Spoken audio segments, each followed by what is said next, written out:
नमस्कार, आप देख रहे हैं न्यूज भारत 24 और मैं हूं आपके साथ अजय झा। हाजिर हूं अब तक की 10 बड़ी खबरों के साथ। सीपीआईएम के महासचिव सीताराम येचुरी का आज निधन हो गया। उन्होंने 72 वर्ष की उम्र में अंतिम सांस ली। वे लंबे समय से बीमार थे। सांस लेने में तकलीफ होने के बाद उन्हें 19 अगस्त को एम्स में भर्ती कराया गया था। एम्स अस्पताल में दोपहर 1 बजे उन्होंने अंतिम सांस ली। वे साल 2015 से सीपीआईएम के महासचिव रहे। उनका जन्म 12 अगस्त 1952 को चेन्नई में एक तेलुगु ब्राह्मण परिवार में हुआ था। 1975 में इमरजेंसी के दौरान वे जेल भी गए थे। साल 2016 में उन्हें राज्यसभा में सर्वश्रेष्ठ सांसद पुरस्कार से सम्मानित किया गया था। जनसुराज के सूत्रधार प्रशांत किशोर ने अपने कार्यक्रम में लोगों को जागरूक करते हुए बीजेपी और मोदी पर निशाना साधा। प्रशांत किशोर ने कहा कि मोदी जी को पता है कि बिहार में नया रोग चला है, मोतियाबिंद। प्रशांत ने कहा कि जिसे मोतियाबिंद हो जाता है उसे नजदीक का तो दिखाई पड़ता है, लेकिन दूर का नहीं दिखाई पड़ता। बिहार के लोगों पर तंज कसते हुए पीके ने कहा, जिसे मोतियाबिंद हो गया हो उसे सिर्फ दूर का ही दिखता है, नजदीक का नहीं। इसलिए बिहार का ये हाल है। मोदी जी फैक्ट्री ऐसे निकल लगवा कि मोदी जी के मालूम बा बिहार में एगो नया रोग चलल बा जोना के नाम है मोतियाबिंद। मोतियाबिंद सुनले हो खो, मोतियाबिंद नहीं सुनले। लेकिन मोतियाबिंद हो जाला ना बूढ़ आदमी के तो नजदीक के लौकेला, दूर के ना लौके। लेकिन जरा मोतियाबिंद हो गई ओकरा सब दूरे के लौकता, नजदीक के लौकते नहीं। तो बिहार में जितना आदमी के मोतियाबिंद हो गई बा ओकरा लौकता पाकिस्तान, चाइना, अमेरिका में मोदी जी के स्वागत, मोदी जी के 56 इंच के सीना और आपन भाई के आपन लड़का के खैला बिना सीना सिकुड़ाइल बाई नहीं के लोग, आपन घर द्वार के सड़क टूटल बाई नहीं के लोग। हरियाणा चुनाव में आम आदमी पार्टी ने पूरी ताकत झोंक दी है। अरविंद केजरीवाल के जेल में होने के कारण हरियाणा में प्रचार की कमान पार्टी के अन्य नेताओं के साथ राज्यसभा सांसद राघव चड्ढा ने ले लिया। राघव ने कार्यक्रम को संबोधित करते हुए बीजेपी और कांग्रेस पर जमकर हमला किया। उन्होंने कहा, हरियाणा की जनता ने सभी पार्टियों को वोट देकर देख लिया, बीजेपी और कांग्रेस की सरकार बनाकर देख ली, जजपा और इनेलो को भी मौका देकर देख ली। अब एक बार आम आदमी पार्टी को भी आजमा कर देख लो। आम आदमी पार्टी जब चुनाव लड़ती है तो हारने के लिए नहीं लड़ती, हराने के लिए नहीं लड़ती, संगठन बनाने के लिए नहीं लड़ती, बल्कि सरकार बनाकर प्रदेश की जनता की सेवा करने के लिए चुनाव लड़ती है। साथियों, हरियाणा की जनता ने सारी पार्टियों को वोट देकर देख लिया।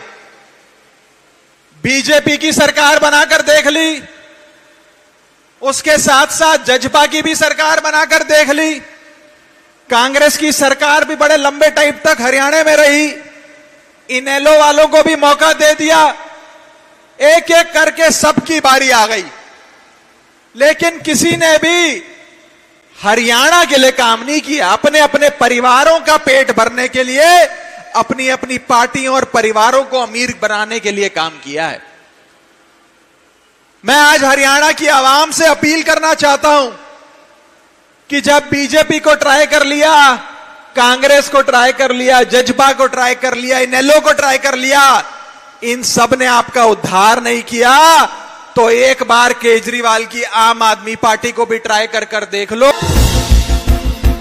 राष्ट्रीय बाल अधिकार संरक्षण आयोग ने मदरसों में दी जाने वाली शिक्षा के स्तर पर गंभीर आपत्तियां जताई है। आयोग ने सुप्रीम कोर्ट में एक हलफनामा दाखिल कर बताया कि मदरसों में शिक्षा की गुणवत्ता अत्यधिक निम्न स्तर की है और यह बच्चों के शिक्षा के अधिकार अधिनियम 2009 के प्रावधानों के विपरीत है। आयोग ने मदरसा शिक्षा प्रणाली पर सवाल खड़ा करते हुए आरोप लगाया कि यह बच्चों की शिक्षा और समग्र विकास के लिए उपयुक्त नहीं है। मणिपुर में लगातार हो रहे हिंसा पर कांग्रेस की प्रवक्ता सुप्रिया ने केंद्र सरकार पर जमकर निशाना साधा। सुप्रिया ने कहा कि मणिपुर के गांव में ड्रोन से हमले हो रहे हैं, पूर्व मुख्यमंत्री के घर पर रॉकेट से हमले हो रहे हैं, मणिपुर के राज्यपाल के घर पर पत्थरबाजी होती है। इतना ही नहीं, वहां के सुरक्षा बलों पर भी हमला कर उनकी शस्त्र छीनने की कोशिश की जाती है। उन्होंने कहा कि मणिपुर पिछले 16 महीनों से जल रहा है, लेकिन प्रधानमंत्री को वहां जाने के लिए 1 मिनट का भी समय नहीं है। मणिपुर में गांव के ऊपर ड्रोन से हमला हो रहा है, गांव के गांव ध्वस्त हो रहे हैं, उन इलाकों में हमला हो रहा है जहां पर हिंसा नहीं थी। मणिपुर में एक पूर्व मुख्यमंत्री का घर पे रॉकेट से हमला हो रहा है। मणिपुर के राज्यपाल के घर पर पत्थरबाजी होती है। मणिपुर में सुरक्षा बलों पर हमला होता है, उनके शस्त्र छीनने की कोशिश हो रही है। तो ये क्या हो रहा है मणिपुर में? मणिपुर में इंटरनेट बैन कर दिया जाता है। मणिपुर के तमाम जिलों में कर्फ्यू लगा हुआ है। मणिपुर में छात्र और युवा सड़कों पर हैं, प्रदर्शन कर रहे हैं। मणिपुर की पूर्व गवर्नर, जो फुल टाइम गवर्नर थी, जो मणिपुर के हालातों को अच्छे से समझ रही थी, जो उनकी व्यथा को समझ रही थी, वो कह रही हैं हालात बहुत गंभीर हैं। उनको हटा दिया गया है, एक हाफ टाइम गवर्नर अपॉइंट कर दिया गया है। मणिपुर के सारे एग्जाम स्थगित हैं।